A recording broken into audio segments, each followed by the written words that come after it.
Dan yang pasti ketemu lagi bersama penonton pintar TKI cerdas.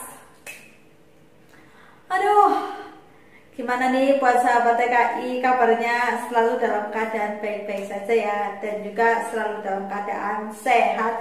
Amin, bisa pulang membawa kesuksesan.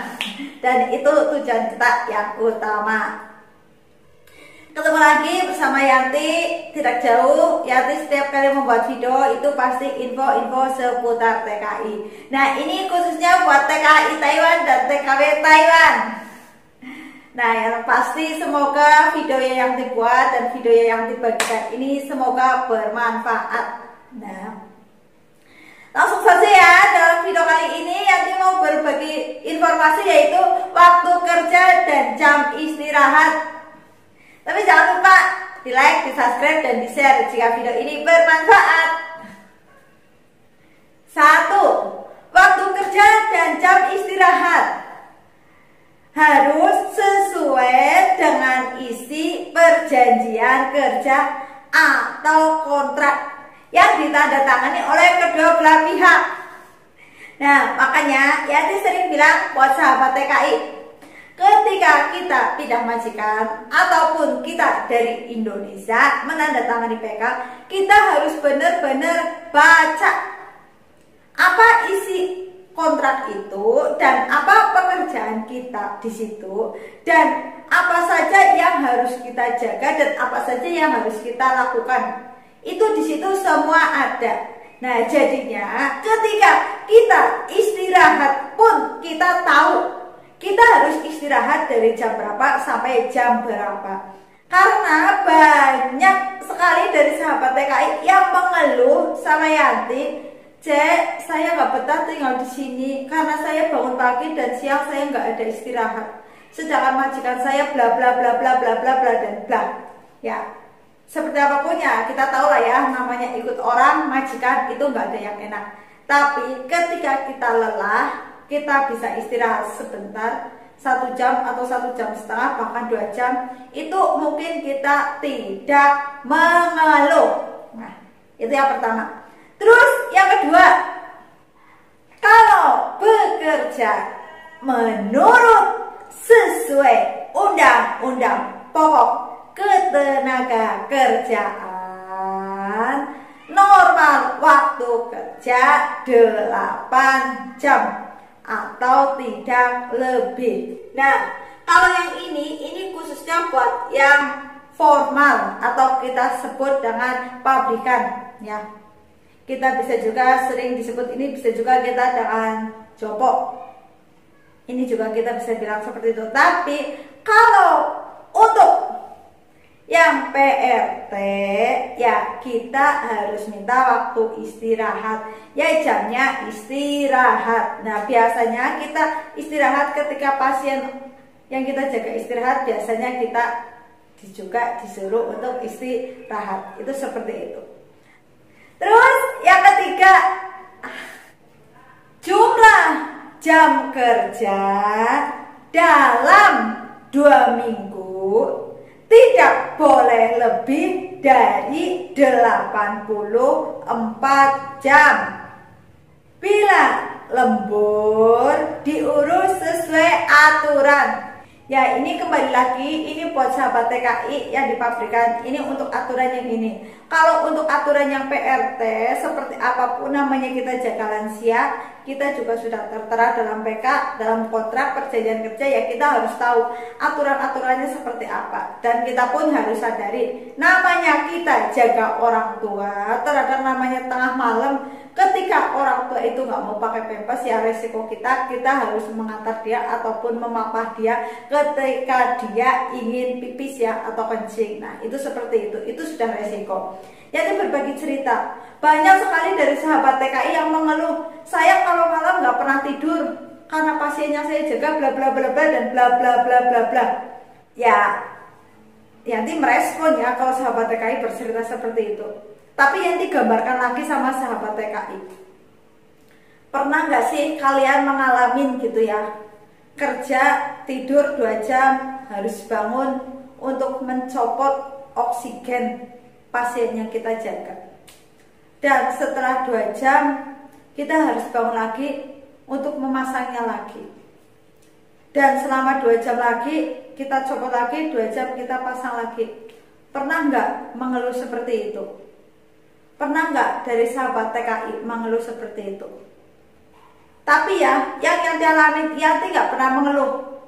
Karena Yanti menyadari setiap pekerjaan itu memiliki kekurangan dan kelebihan. Nah, pada saat itu, walaupun Yanti setiap malam, setiap 2 jam sekali Yanti harus bangun, tapi Yanti memiliki kelebihan. Kalau siang Yanti bangun terserah, mau jam 8, jam 9, ataupun setengah 10, itu terserah Yanti. Tapi resikonya yaitu kalau malam setiap 2 jam itu Yanti harus bangun. Itu resikonya. Dan Yanti nggak pernah berpikir kerja di sini, enggak. Yang penting tuntutan Yanti satu, ketika Yanti minta libur, Yanti harus boleh. Kerja seberat apapun itu sudah menjadi resiko karena kita gaji sudah besar. Itu menurut prinsip Yanti. Nah, itu seperti itu. Terus yang keempat,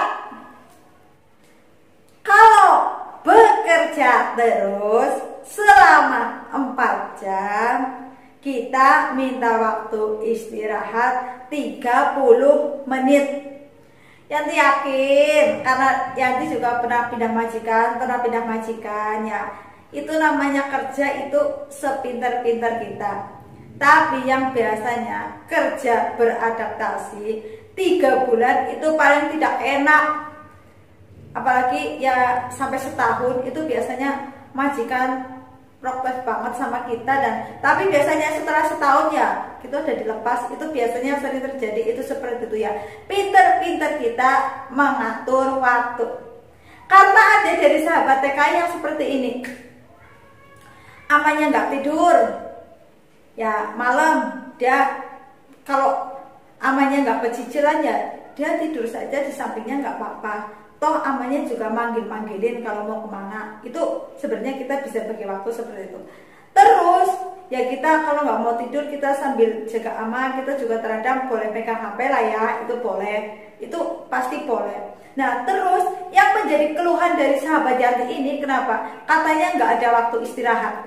Dan setelah Yanti tanya semua dari masalah pagi sampai malam itu seperti apa perjalanan kerjanya, dan ternyata yang Yanti tahu itu ketika amanya siang tidur ternyata dia tidak tidur tapi dia main HP. Ya kalau Yanti bilang maaf ya, ini kesalahan dari kita sendiri karena kita nggak bisa bagi waktu dengan baik, itu menurut Yanti. Jadi namanya jaga orang tua harus pintar-pintar sendiri, itu yang seperti itu. Terus yang kelima, bagi pekerja sistem bergilir atau darurat, majikan harus bergilir lain waktu, mengatur waktu istirahat. Nah ini juga biasanya yang seperti ini terjadi pada sahabat TKI ini yang bekerja di pabrikan ya. Biasanya namanya di pabrikan itu kerja ada yang di rolling ya.